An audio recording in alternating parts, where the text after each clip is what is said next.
दिमाग में जहर भरा जाता है कि ना देखो 1 रुपया में दे दिया, अडानी को जमीन दे दी। क्या ये हाल है।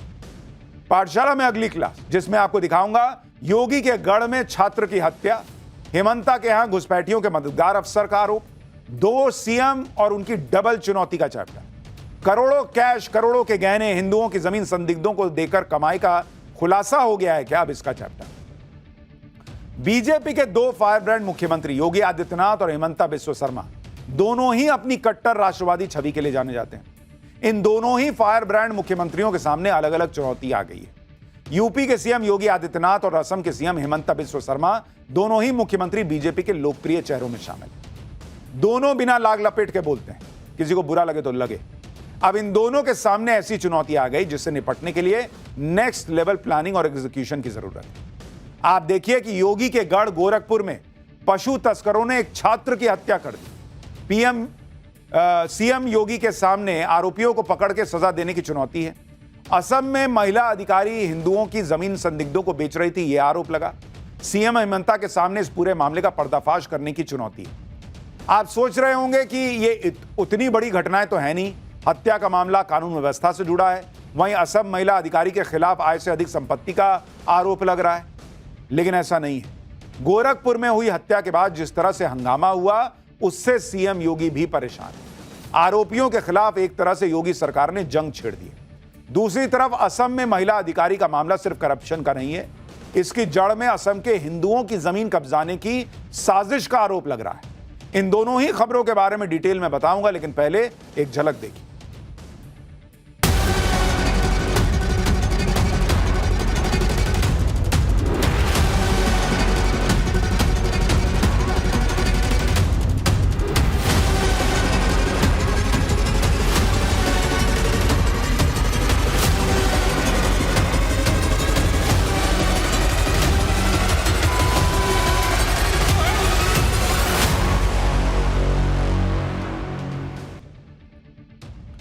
मुख्यमंत्री योगी आदित्यनाथ के सामने क्या चुनौती है वो आपको आगे बताऊंगा। पहले असम का हाल बताता हूं, जहां एक महिला अधिकारी के कांड ने खलबली मचा दी। हेमंता बिस्वा शर्मा लगातार घुसपैठ के खिलाफ बात कर रहे हैं, घुसपैठ के साइड इफेक्ट की बात कर रहे हैं, और अब ऐसा मामला सामने आया जो घुसपैठ के साइड इफेक्ट का बड़ा उदाहरण है। असम में एक महिला सिविल सर्विस अधिकारी नुपुर बोरा को लेकर बड़ा आरोप लगा है। नुपुर बोरा पर आरोप है कि सिविल सेवा की 6 साल की नौकरी में ही उन्होंने इतना पैसा कमा लिया कि वो जांच के घेरे में आ गई। और जब नुपुर की जांच की गई तो सब हैरान रह गए। करोड़ों के गहने और करोड़ों का कैश। आरोप लग रहा है कि सब हिंदुओं की जमीन संदिग्ध लोगों को बेचकर कमाया गया पैसा। नुपुर बोरा अपनी लाइफस्टाइल की वजह से चर्चा में आई थी। नुपुर बोरा पर आय से अधिक संपत्ति का आरोप है और पिछले 6 महीने से नुपुर की निगरानी सतर्कता विभाग कर रहा था। और जब नुपुर बोरा के खिलाफ विजिलेंस ने छापेमारी की तो वहां हैरान कर देने वाले सामान मिले।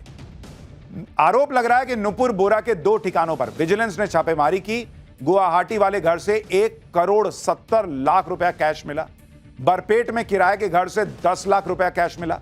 नुपुर के घर से करीब 2 करोड़ रुपए के गहने भी मिले। और यही वो वजह है जिससे नुपुर बोरा के पीछे बड़ी साजिश की आशंका जताई जा रही। खुद मुख्यमंत्री हेमंता बिस्वा शर्मा ने नुपुर बोरा के बारे में क्या कहा है वो आपको बताता हूं। उन्होंने कहा कि बरपेट में जमीन से जुड़ी कई शिकायतें मिल रही थी। उसके बाद 6 महीने तक गुप्त रूप से नुपुर की जांच की गई। नुपुर ने हिंदुओं की जमीनों को समुदाय विशेष को ट्रांसफर किया। नुपुर ने पैसों के लिए हिंदुओं की जमीन बेची थी, ये मुख्यमंत्री कह रहे हैं। जांच में पता चलेगा कि नुपुर ने यह सब कैसे किया। नुपुर के सहयोगी सुरजीत डेका के खिलाफ भी जांच हो रही है। मुख्यमंत्री हेमंता बिस्वा शर्मा के दावों के बाद सवाल यह भी है कि क्या नुपुर ने जानबूझकर हिंदुओं की जमीन टारगेट की, और जिन लोगों को हिंदुओं की जमीन बेची गई वो घुसपैठिए तो नहीं थे। इन सारे सवालों के जवाब हालांकि जांच के बाद ही मिल पाएंगे। नुपुर बोरा को लेकर जो खुलासे हो रहे हैं, जो दावे किए जा रहे हैं, उसके बाद लोग सवाल कर रहे हैं कि क्या यही सब करने के लिए नुपुर बोरा जैसे लोग अधिकारी बनते हैं क्या? जब ये अधिकारी बनते हैं तो बातें बड़ी बड़ी करते हैं कि समाज को बदल देंगे, समाज की सेवा करेंगे, लेकिन सर्विस में आने के कुछ ही सालों में क्या हो जाता है लोग पूछ रहे हैं। नुपुर बोरा का अगर आप बैकग्राउंड देखें, नुपुर ने गुवाहाटी यूनिवर्सिटी से इंग्लिश लिटरेचर की पढ़ाई की। नुपुर जिला शिक्षा प्रशिक्षण संस्थान में लेक्चरर भी रह चुकी हैं। 2019 में नुपुर का सिलेक्शन सिविल सर्विस के लिए हुआ। नूपुर की पहली पोस्टिंग असिस्टेंट कमिश्नर के तौर पर हुई। बाद में नूपुर बरपेट और कामरूप की सर्किल ऑफिसर बनी। आरोप लग रहा है कि बरपेट में ही तैनाती के दौरान नूपुर ने जमीन बेचकर दनादन पैसे छाप दिए। एक तरफ नूपुर बोरा जैसे अधिकारियों को लेकर सीएम हेमंत बिस्वा शर्मा के सामने चुनौती है, दूसरी तरफ यूपी के सीएम योगी आदित्यनाथ के सामने आई नई चुनौती के बारे में भी आपको बताता हूं। गोरखपुर में नीट की तैयारी कर रहे एक छात्र दीपक की हत्या के बाद हंगामा मच गया। दीपक की हत्या पशु तस्करों ने की थी। दीपक की हत्या की खबर फैलते ही गोरखपुर में हंगामा हो। आप तस्वीरें देखिए, गोरखपुर में कैसे दीपक की हत्या के बाद हंगामा मचा, लोग सड़क पर उतर आए, आरोपियों के खिलाफ कार्रवाई की मांग की जा रही। लोगों ने एक पशु तस्कर को पकड़ भी लिया, उसकी जमकर पिटाई कर दी। बाकी के तस्कर भाग निकले, लेकिन लोगों ने तस्करों की गाड़ी को आग के हवाले कर दिया। घटना के बाद स्थानीय लोगों और पुलिस के बीच झड़प भी हुई।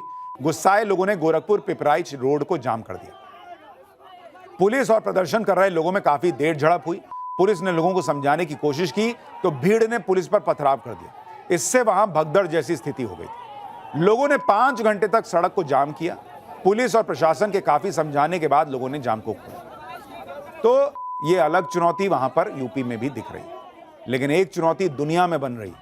पाठशाला में अगला चैप्टर उसी का। उधर ट्रंप का दोस्त इजराइल गाजा को धुआं धुआं कर रहा। इधर मुनीर 50 मुस्लिम देशों को धोखा दे रहा है क्या? इजराइल ने कतर पर बम गिराया, मुस्लिम देश इकट्ठा तो हो गए, लेकिन अब करेंगे क्या? अब इसका चैप्टर। भाई, इजराइल ने 9 सितंबर को कतर के दोहा में हमास के ठिकानों पर बड़ा मिसाइल अटैक कर दिया था, जिसके बाद तमाम अरब और मुस्लिम देशों में हड़कंप मच गया है। कतर में इजराइल के हमले के बाद सोमवार को दुनिया के 50 से ज्यादा अरब और मुस्लिम देशों ने इमरजेंसी मीटिंग बुला ली। मीटिंग में इजराइल को चेतावनी दी गई कि कतर पर इजराइल ने दोबारा अटैक किया तो अच्छा नहीं होगा। लेकिन सवाल यह है कि मुस्लिम देश क्या सिर्फ इजराइल को धमकी देंगे या इकट्ठा होकर कुछ करेंगे भी? उसके बारे में आगे बताऊंगा। यह भी बताऊंगा आपको कि इसी मीटिंग में पाकिस्तान ने कैसे 50 मुस्लिम देशों से ऐसा वादा कर दिया जिसे पूरा करना मुनीर के फौज की बस की बात ही नहीं है। आपको यह भी दिखाऊंगा कि जब 50 मुस्लिम देश इजराइल के खिलाफ रणनीति बना रहे तब इजराइल कैसे गाजा को धुआं धुआं कर रहा था। क्या असीम मुनीर ने मुस्लिम देशों को धोखा दे दिया है, यह भी बताऊंगा, लेकिन पहले एक झलक देखिए। इजराइल जिस तरह हमास का नामो निशान मिटा देने पर आमादा है, उसने मुस्लिम देशों की हवा खराब की। आप देखिए कि सोमवार को कतर की राजधानी दोहा में 50 मुस्लिम देशों के नेता एक इमरजेंसी बैठक के लिए इकट्ठा हुए। यह बैठक 22 अरब देशों के संगठन अरब लीग और 27 मुस्लिम देशों के संगठन OIC ने बुलवाई थी। इजराइल ने दोहा में अटैक की फुल जिम्मेदारी ली थी और कहा था कि हमास जहां दिखेगा वहीं मारेंगे, उसे निशाना बनाएंगे। इजराइल के तेवर देखकर ही 50 मुस्लिम देशों के नेता इकट्ठा हो गए कि भाई ये तो गजब कर रहा है भाई, और इजराइल को चेतावनी दी कि कतर पे दोबारा अटैक किए तो बर्दाश्त नहीं करेंगे हम लोग। मुस्लिम देशों की इस मीटिंग में इजराइल से खतरे को देखते हुए नेटो की तरह एक अरब नेटो बनाने पर भी विचार। रिपोर्ट्स के मुताबिक अरब नेटो का मुख्यालय मिस्र के काहिरा में हो सकता है। अरब देशों में मिस्र के पास ही सबसे बड़ी सेना है। मिस्र ने अरब नेटो के लिए